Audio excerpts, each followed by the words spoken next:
menjadi Menteri Pertahanan seperti sekarang, itu banyak yang galau ataupun kecewa di bawah. Adanya keadilan, keadilan itu bisa diartikan pembenahan diri. Maka dengan adanya situasi yang lalu, itu perlu dievaluasi lagi bahwa bisa diartikan petapa itu nggak lagi berkecimpung ya. Artinya bisa Pak Prabowo ini bisa untuk saat ini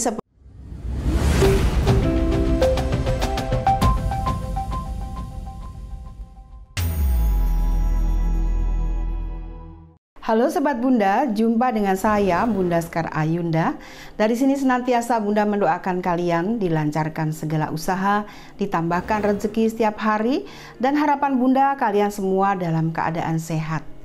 Jumpa di Tarot Politik, kali ini Bunda mengabulkan permintaan dari Sobat Subscriber untuk melihat bagaimana elektabilitas Partai Gerindra di pemilihan umum tahun 2024 nanti.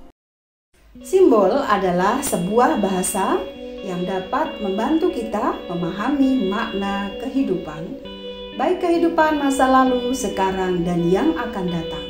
Tak terkecuali simbol dalam partai politik pun dapat dipahami melalui media kartu tarot. Inilah Tarot Politik bersama saya, Sekar Ayunda.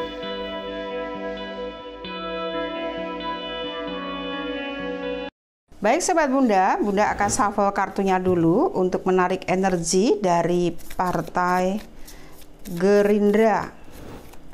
Bagaimana elektabilitas di pemilu 2024.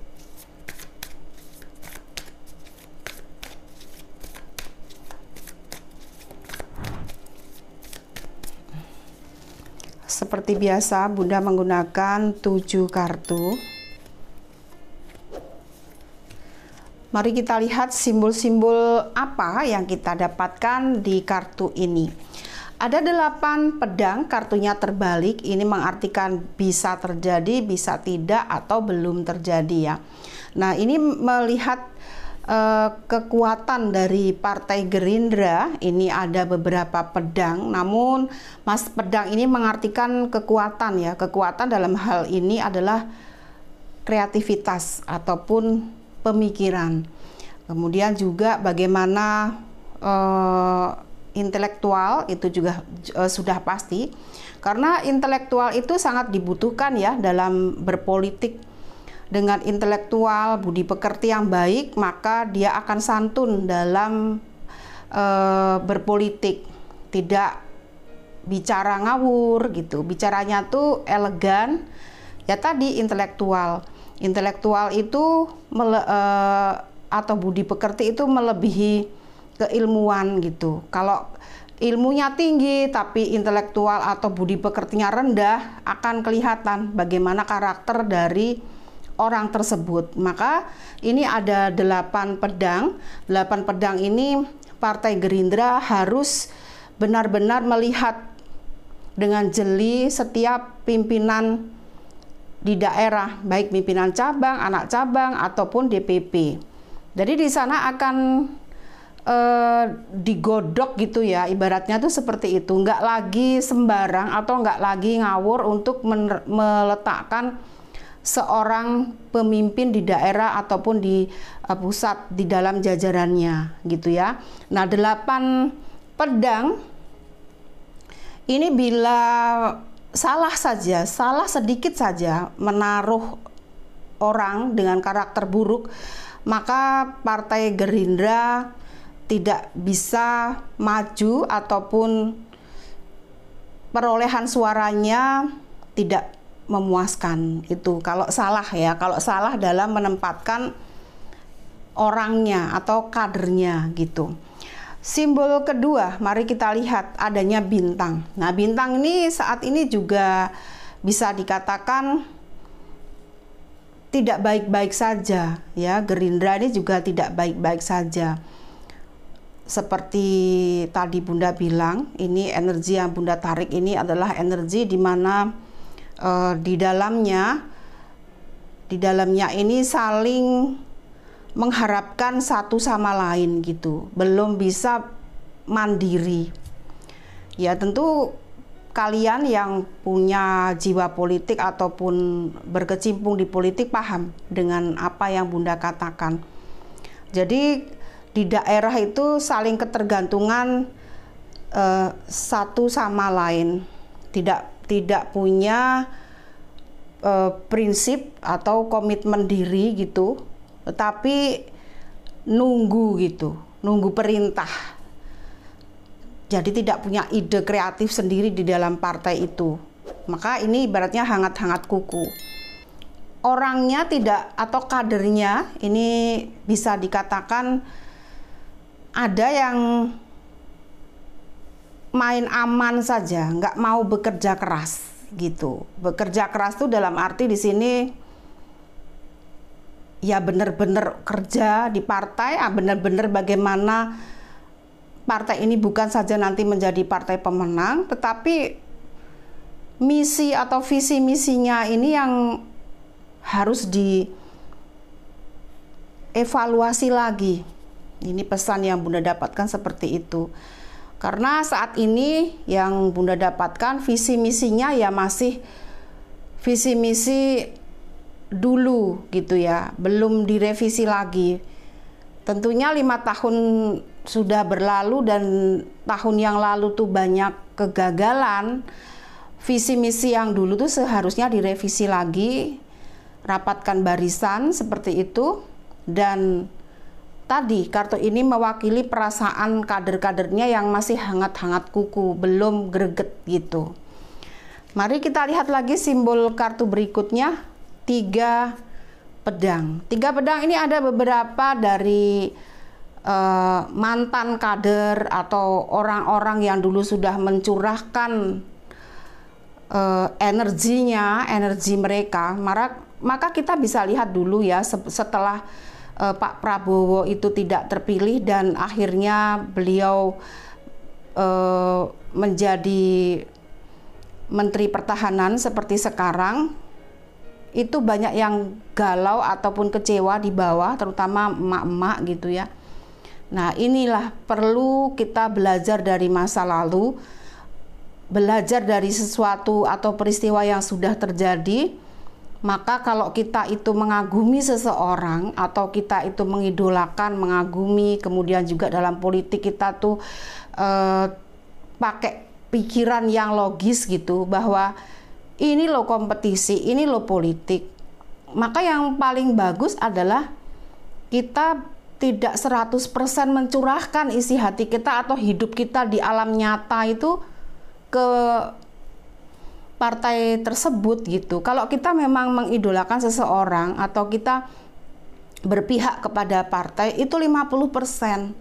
Karena setelah pemilu ya ibaratnya ketika kita ada Indonesian Idol gitu, ketika kompetisi ya kita bisa mengagumi seseorang yang mau kita jadikan pemenang.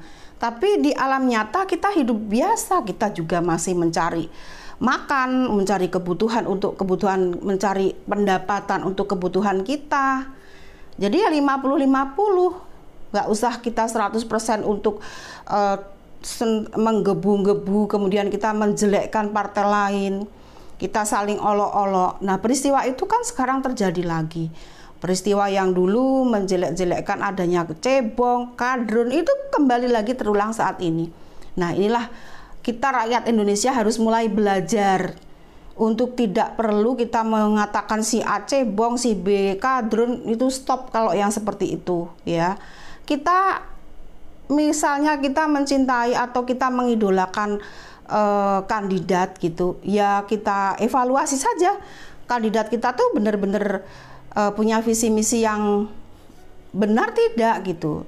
Tidak usah melihat kejelekannya, tetapi kita lihat bagaimana ke depan itu mereka juga pasti di balik kejelekannya ada kebaikannya juga gitu ya. Jadi itu sih kalau dari pemikiran Bunda.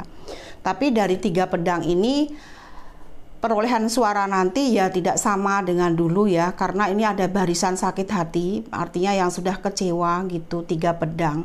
Ini jadi elektabilitasnya juga nanti bisa seperti tadi hangat-hangat kuku gitu ya. Dingin enggak, panas enggak gitu. Dibilang banyak juga sedikit, dibilang sedikit juga banyak.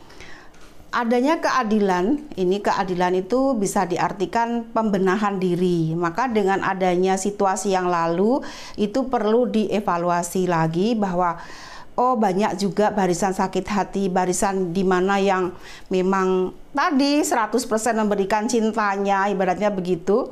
Kemudian merasa disakiti, maka di tahun ini itu bisa membuat efek atau dampak yang kurang bagus buat Partai Gerindra.